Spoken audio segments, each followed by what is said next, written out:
Ayun, good afternoon everyone. Bago tayo magsimula, shout out muna po sa aming principal, Sir Marty de la Cruz, at sa lahat po ng kaguruan sa Congressman Chodolosi Natividad.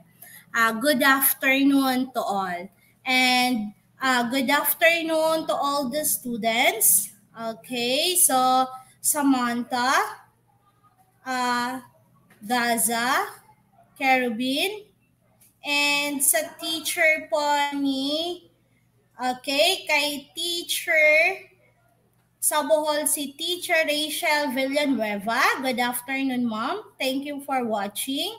And thank you for Janet and Alexandra. Thank you. And okay, so now I'm Tutor Jolie from SDO Malolos. Good afternoon to all. And kung ito po ay nasubaybayan nyo, okay po, pakishare muna sa inyong mga kaklase at kaibigan para lahat sila ay ating matutulungan. And ito po ay mapapanood nyo rin sa DepEd Ethic Unit DepEd Tayo Facebook, and then sa YouTube DepEd Philippines DepEd Ethic DepEd TV po.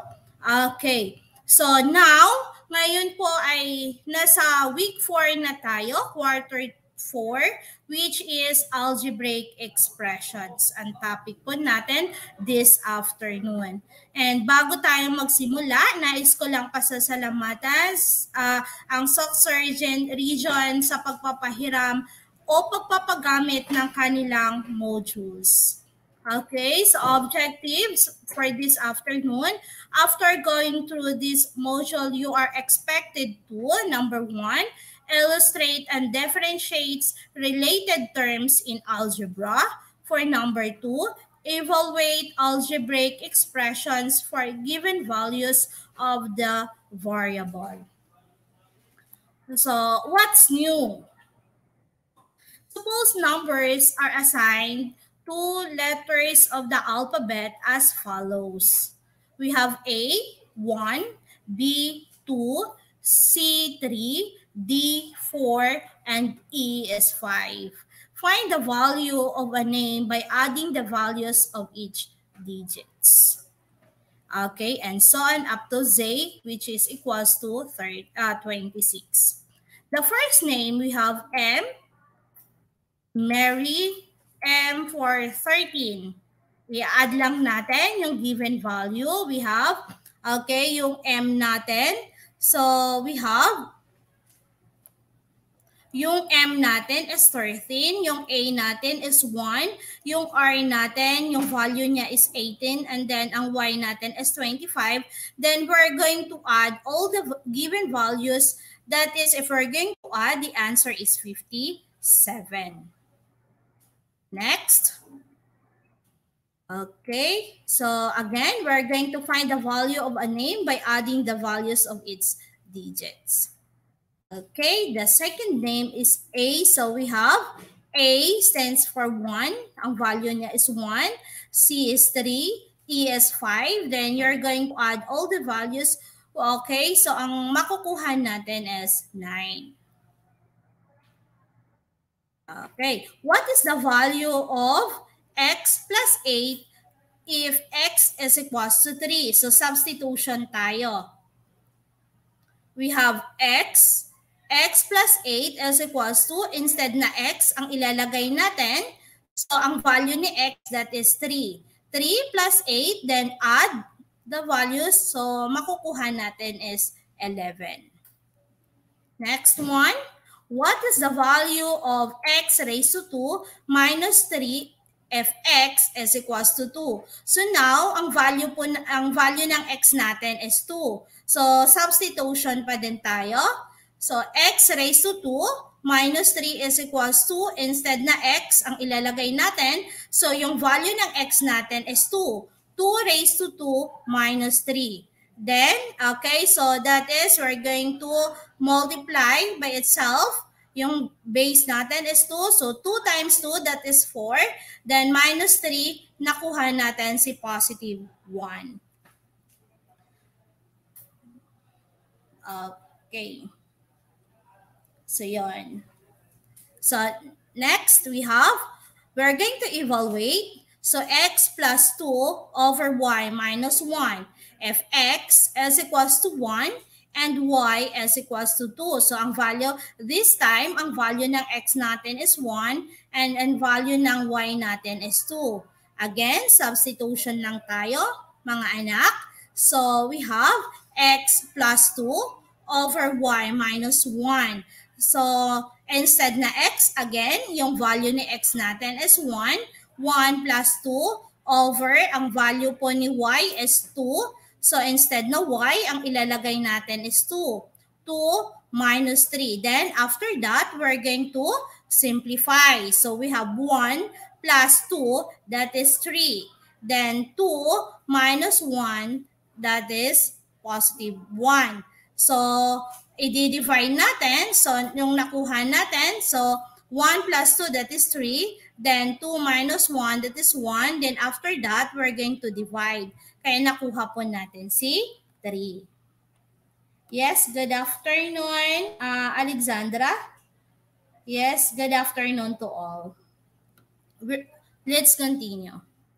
So next, what is the value of, okay, so we have x, ang next equation natin, x raised to 3 plus 2x plus 1. If x is equals to negative 1, again, we're going to, okay, substitution lang tayo.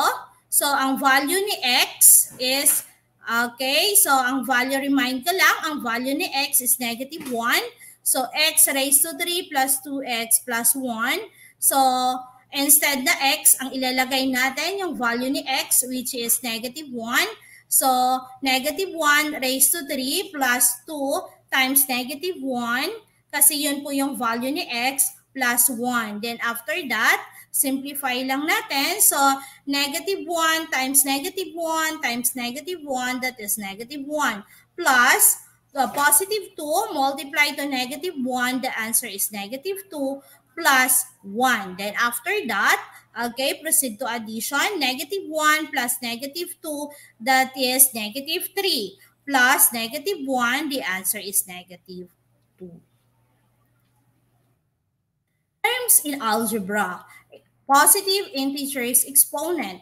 An expression of the form of a raised to n where a is not equal to 0 and n is the degree of the expression or the exponent, which is a non-negative or positive integers. So, we have 2 times 2 times 2 times 2 times 2. Okay, so 4 na beses natin inulit yung 2. Okay, so that is 2 raised to 4, which is yung 4 that will be our exponent and 2 serve as our base. Okay po, so we have, let's continue. Yes, thank you for watching De La Rosa from SDO Pampanga. Baroyo High School, SDO Pampanga. Yes, shout out kay teacher nila sa math. Ma'am Jessica Manalansan, good afternoon. Thank you for watching. Mark from LFG Diamantina National High School from Isabela. And Diosa from, okay, again, LFG Diamantina National High School, grade 7 Hope. Altea, good afternoon. Okay, yes, good afternoon. Okay, so the answer then we have Pasqua from Ramon National High School. Good afternoon. And good afternoon to all. Okay, so let's continue. So we have terms in algebra, positive integers, positive exponent. So an expression of the n where a is not equals to 0 again. So we have x, tatlong beses natin inulit si x. So x that will be our base and then the 3 in the, okay, so yung 3 that is the exponent.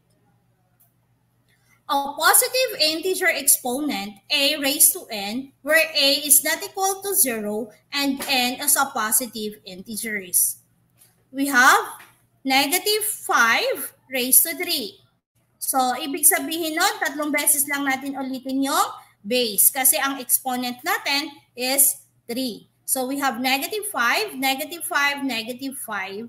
So, that is negative 5 times negative 5, that is positive 25, times negative 5, we come up the final answer, negative 125.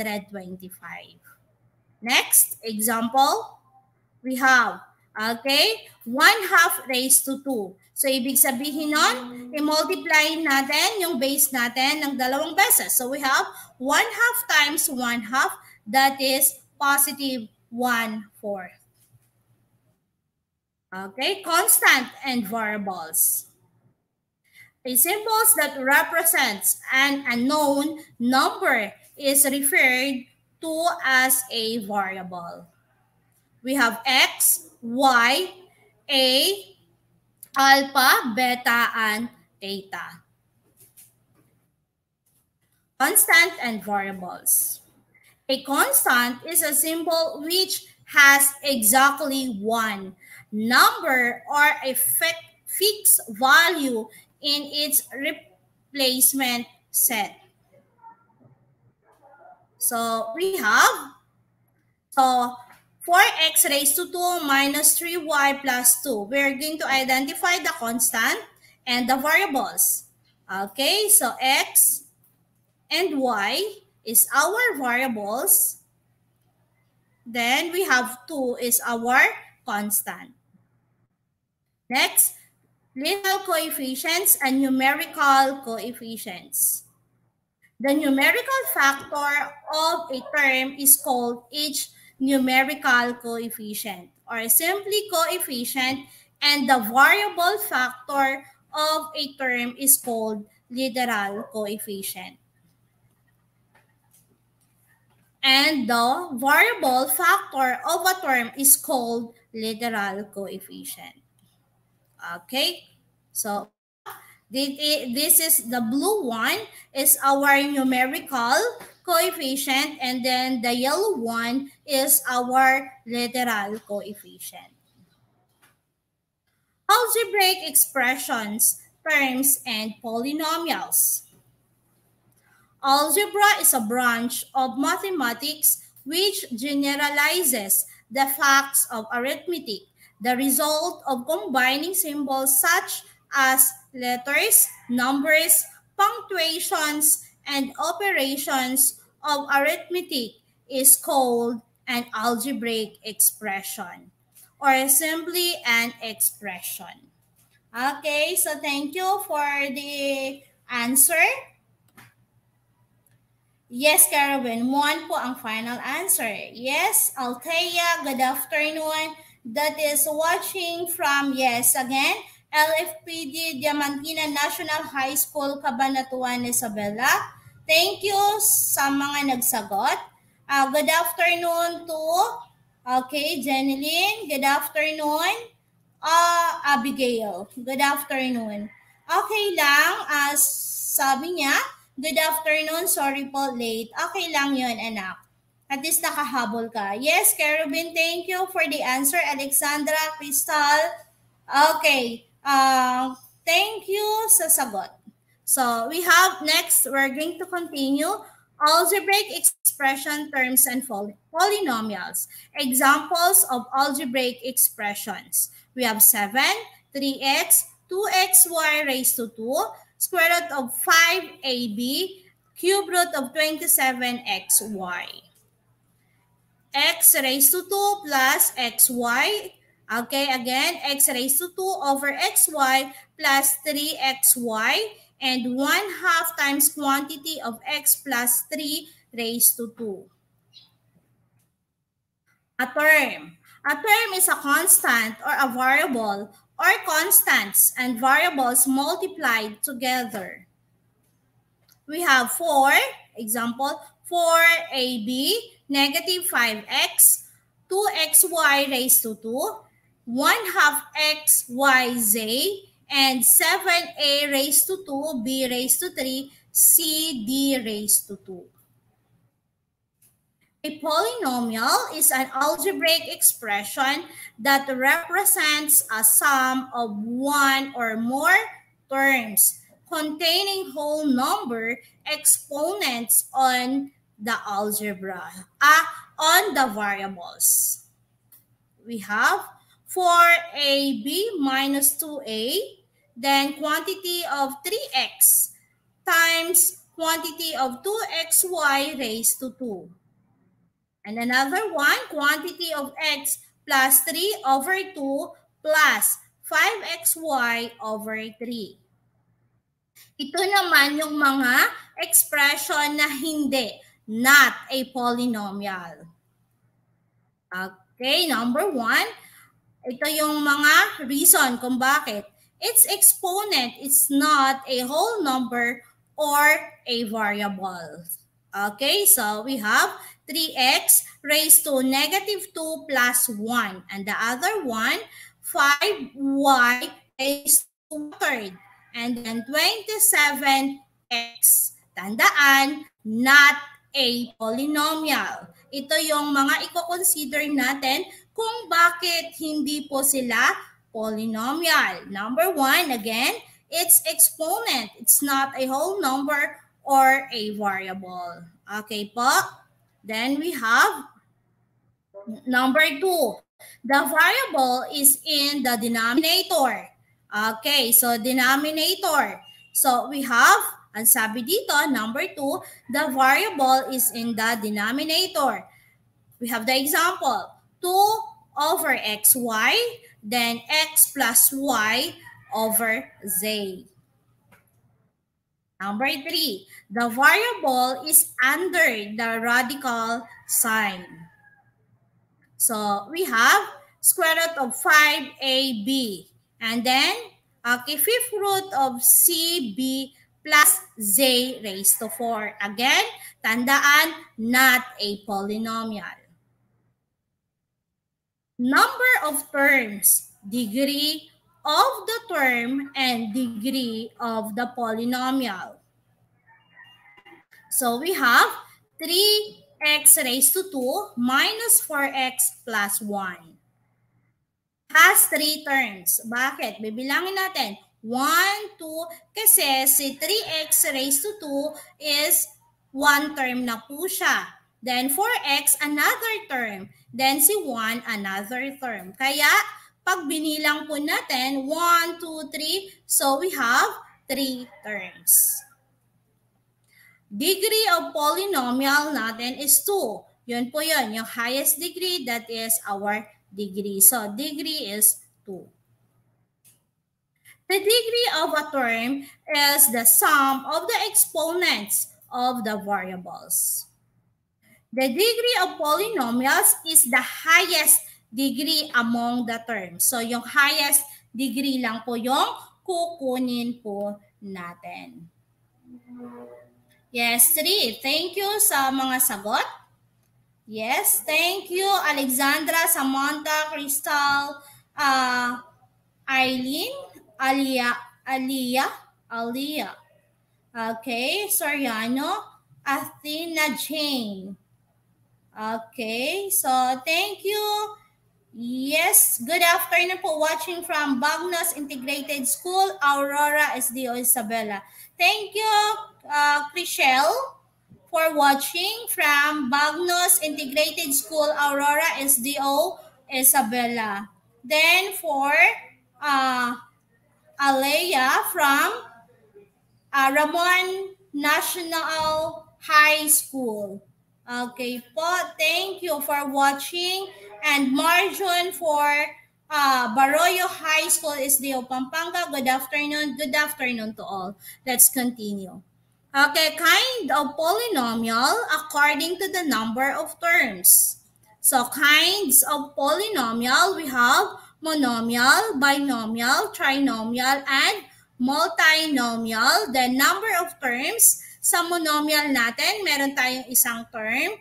Pag sinabi nating binomial, dalawang term. Pag sinabing trinomial, 3 terms, and multinomial more than, okay, 3 terms, that is 4 or more terms. So ito po yung mga example natin. If we say monomial, isang term lang. So 3xy, 2a raised to 3, and 3ac over 5.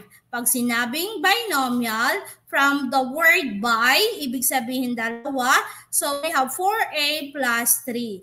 Trinomial, so tatlo yan, 3x raised to 5 plus x raised to 2 minus 7.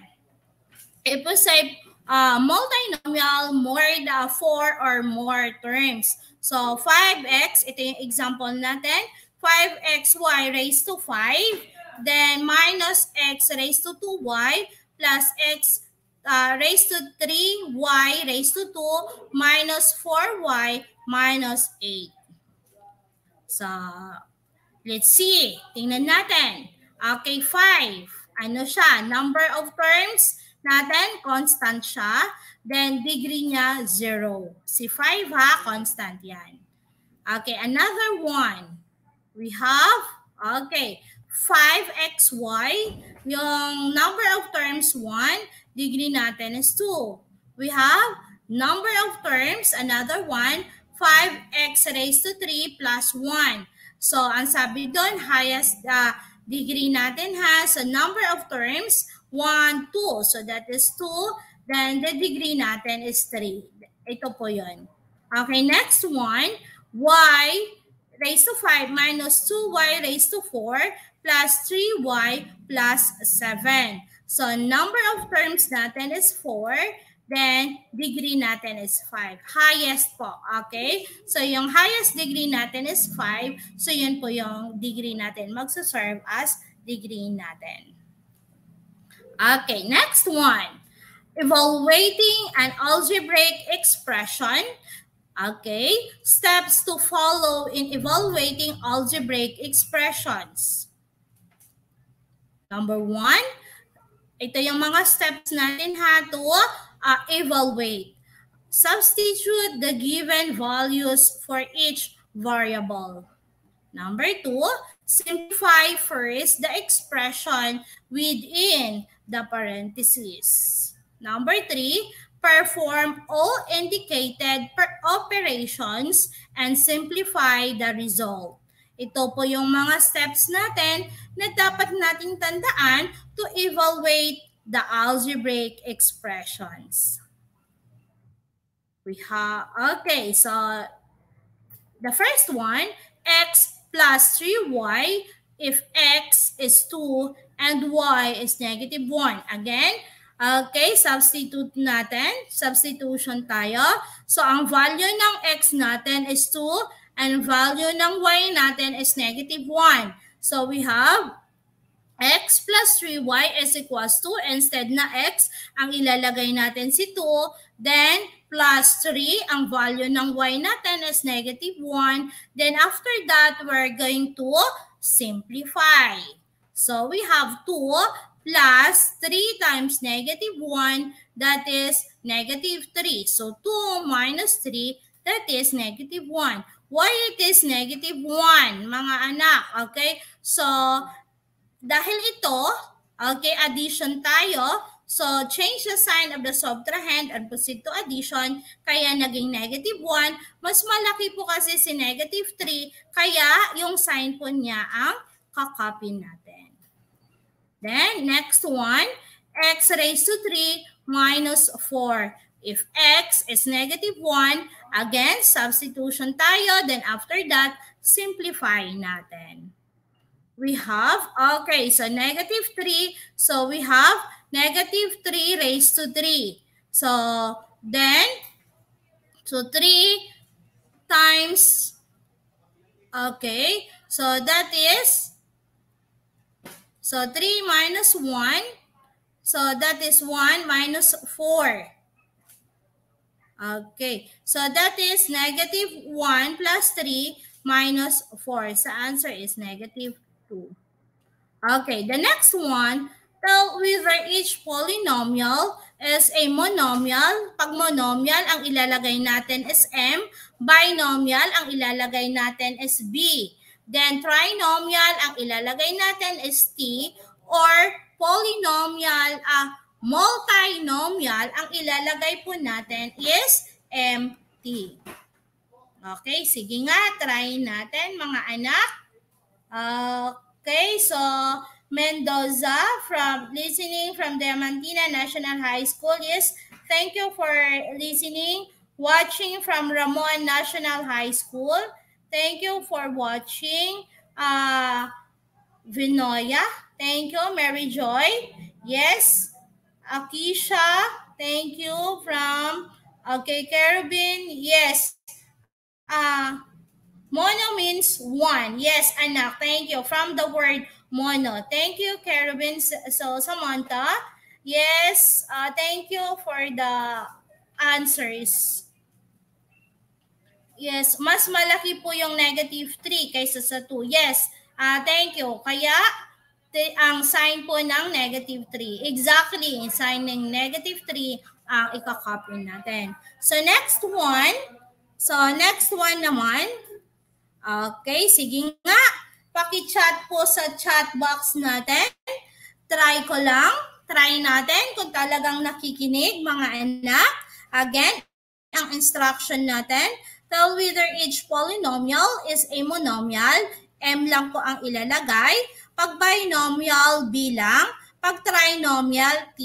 Or multinomial, MT. So, for the number 1, 3x. Ano kaya ang sagot for 3x? Yes, may answer na po si Jercel, si Alexandra, si Kate, si Carabin. Yes, thank you for the answer. Exactly, the answer is M. That is monomial kasi isang term lang po siya. How about number 2? 12x plus 3y minus 1. Sige nga. Thank you. Yes, the answer for number 1 is monomial. How about number 2, mga anak? Yes, Anika, thank you, monomial. Yes, may nagsagot na, Jercel. T? Okay, that is, okay, so, yes, Samantha, thank you for the answer. Abigail, thank you. Ashley, yes, Gaza. Carabin, thank you for the answer. Yes, the answer is? How about number? Yes, the answer for number 2 is trinomial. Bakit trinomial? We have 3 terms. 2x plus 3y minus 1. Kaya kung bibilangin natin, we have 3 terms. 1, 2, 3. How about number 3, mga anak? 5y minus 1. 5y minus 1. O, may sagot na si Janet, si Samantha, si Abigail. Okay, so Gaza, may sagot na rin. Yes. Ano kaya ang sagot?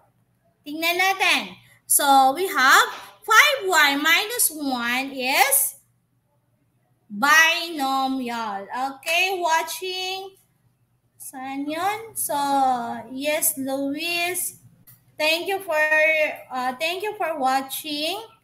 Yes, watching and listening from Luis P. Gomez, okay, Diamantina National High School. Thank you, Chudoro, for listening. Okay, so sa mga nagsagot, yes, exactly, the answer is B. That is binomial. Okay, for 1 is M. Tama kayo. Number 2 is T. Tama din kayo. And number 3 is 5y. Okay, 5y minus 1, that is B. Kasi terms lang tayo. So, we have 5y minus 1. Okay, try natin to. Find the values of the algebraic expressions below. If z is equals to 2. So, ang value ng z natin is 2. Choose the letters of the correct answer. So, ito naman. So, we have, instead na z, ang ilalagay po natin yung value ni Z, that is 2. So, 1 plus 2. Ano ang sagot, mga anak? Ano kaya ang sagot? What is the answer? Thank you for the nice answer. Very good, mga anak, sa tamang sagot. Okay, next tayo. Okay, so i-simplify natin. 1 plus Z instead na Z, yung value ni Z natin is 2. Ano kaya ang sagot? Sige po, 1 plus 2 is? Sige nga, antayin ko yung mga sagot. Yes, okay. So meron na, may sagot na rin.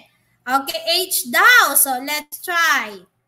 Okay, yes, the answer is 3. Kasi 1 plus 2, that is 3. That is H.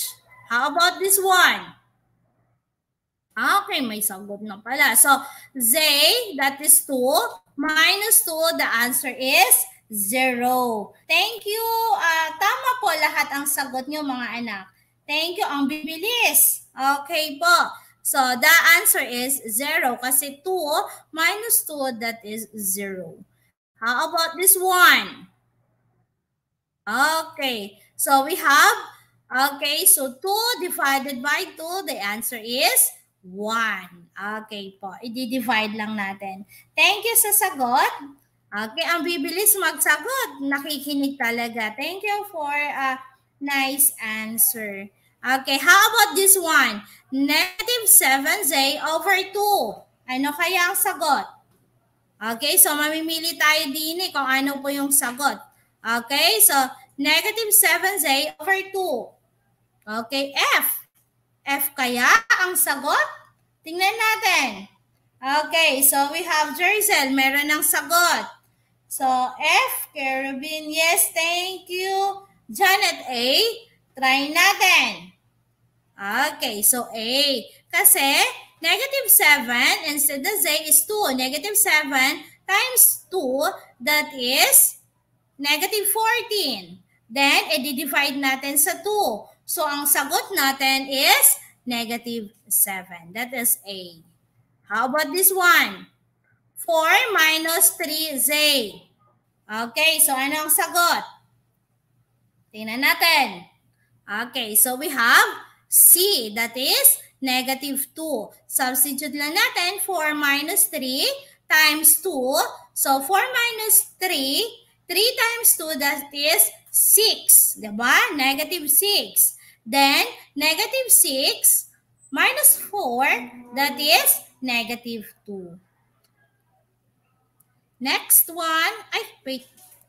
Okay, so next one we have, okay. So we have, okay, so balik tayo. Okay, so that is the answer, 0.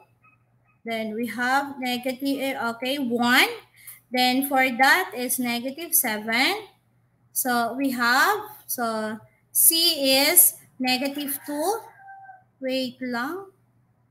So nagkulang. Okay. So tingnan natin yung mga sagot nyo. Okay, so we have, so Gabriel, Carabin, Alexandra, Patricia, Abigail. Okay, so we have, okay, Samantha, 5 over 5. Okay, 5 over 5. Saan po yun, anak? Why it is 5 over 5? Okay, so Z, so C. Okay, so we have, the answer is F. Good afternoon, watching from, yes, Jessica, good afternoon, watching from Bagnos Integrated School. Okay, so 5 over 5, that is 1. Yes, exactly. Okay, so F. So 1, F. Okay, Carabin, Marjon, Jas. Okay, so we have, okay, Samantha, thank you for the answer. And then Janet. Okay, so another. So Ashley Kate, David, thank you. Manalansan, thank you for the answer. Then, okay, Abigail, Alexandra, Krisha, thank you. Okay, so Carabin ulit, Alexandra. Okay, Gaza, thank you sa sagot. Ang gagaling nyo. Okay po, namimiss ko kayo. So kasi, last week's ang kasama nyo, diba, si Tutor Rose Ann. Si Tutor Rose Ann ang naging kasama nyo last week. Okay, so then we have, okay, Lapus, okay, Jaslyn. Okay, thank you sa sagot. Okay, so Alea, thank you sa sagot. Abigail, Carubin, Marjon, late ang dating. Okay lang po yan kasi lahat naman tayo lumalaban para sa internet. Okay, sa signal natin. So, good afternoon watching from Bagnos Integrated School. Yes, thank you for watching. And, okay, thank you Marjon, Samantha, okay, Alea.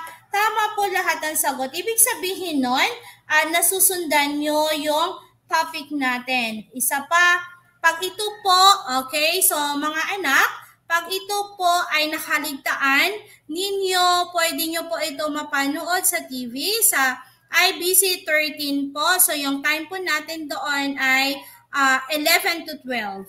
Okay po? So mapapanood nyo rin doon. So kung kayo po ay absent sa live natin, so doon po is babalikan nyo lang.